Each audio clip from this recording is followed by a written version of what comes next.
संपादकीय डिक्टेशन गति 110 शब्द प्रति मिनट। स्टार्ट होगा 5 सेकेंड बाद।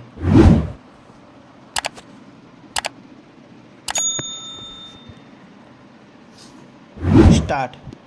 नारी शक्ति वंदन के नाम से महिला आरक्षण अधिनियम भारत के संसदीय इतिहास में हमेशा के लिए याद किया जाएगा। विपक्षी दलों के मोर्चे INDIA के नेताओं के साथ उन दलों ने भी इसका समर्थन किया जो कभी इसके विरोध में थे। इससे लोकसभा और राज्यों की विधानसभाओं में 33% सीटें महिलाओं के लिए आरक्षित करने का प्राविधान है। स्वच्छ भारत, बेटी बचाओ बेटी पढ़ाओ, उज्ज्वला योजना, 3 तलाक के बाद अब महिला आरक्षण के द्वारा मोदी सरकार यह जताने में भी सफल रही कि भाजपा ही महिलाओं के हितों को अच्छे से समझती है। लोकतांत्रिक व्यवस्था में महिलाओं की बढ़ती भूमिका ने भी इस अधिनियम को लाने में सरकार को प्रेरित किया। 2019 के लोकसभा चुनाव और उसके बाद होने वाले विधानसभा चुनावों में पुरुषों की तुलना में महिलाओं का वोट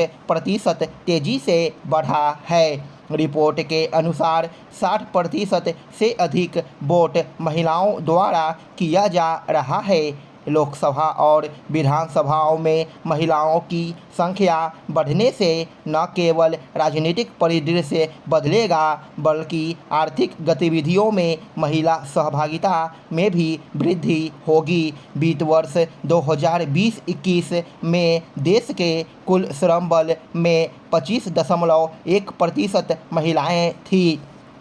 विश्व बैंक के अनुसार भारत में 27% पुरुषों की तुलना में औसतन 90% से अधिक महिलाएं घरेलू कामों में संलग्न हैं।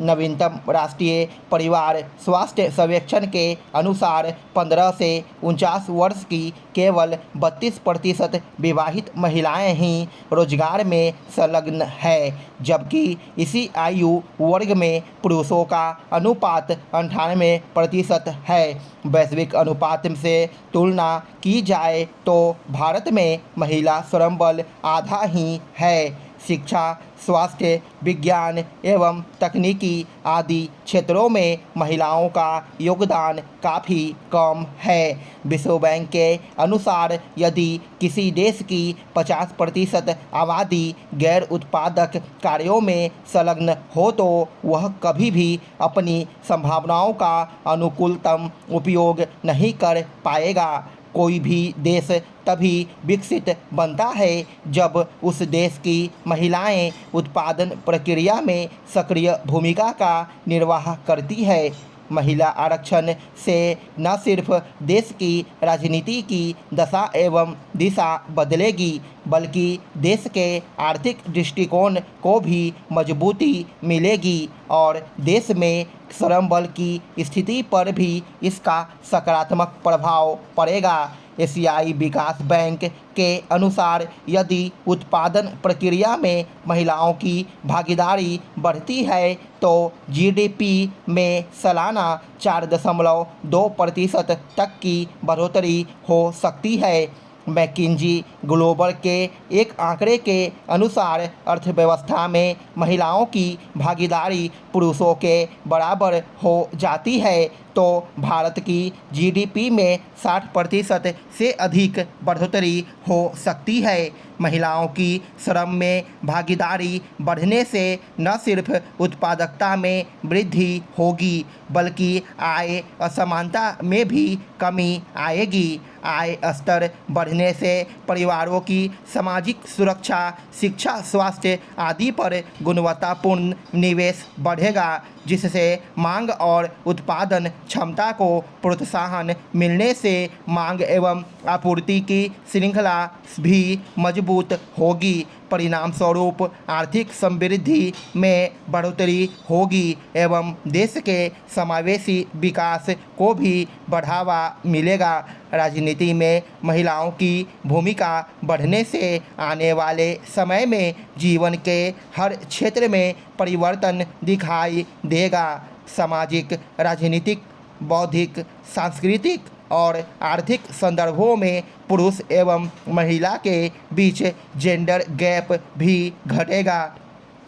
वर्ल्ड इकोनॉमिक फोरम की जेंडर गैप रिपोर्ट 2022 में भारत 146 देशों में 135वें स्थान पर है।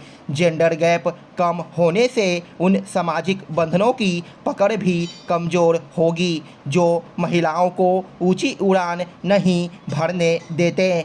समाज की हर बात को स्त्री पुरुष के पैमाने से देखने वाला पुरुष सत्तात्मक समाज अपनी विचारधारा को भी बदलने के लिए मजबूर होगा। यौन उत्पीड़न, लैंगिक असमानता, घरेलू हिंसा जैसी अनेक सामाजिक समस्याओं के प्रति भी पुरुषवादी दृष्टिकोण में बदलाव आएगा। लोकसभा और विधानसभाओं में 33% आरक्षण के लाभ राजनीति के से इतर क्षेत्रों में भी दिखाई देंगे। पंचायतों एवं स्थानीय सरकारों में महिलाओं की भूमिका बढ़ने से बुनियादी ढांचे से संबंधित समस्याओं की मुक्ति के प्रयास तेज हुए हैं। इसमें पेयजल की उपलब्धता, स्वच्छता, शौचालयों के निर्माण आदि मुद्दे प्रमुख रूप से शामिल हैं। स्वास्थ्य सेवाएं, शिक्षा, विकास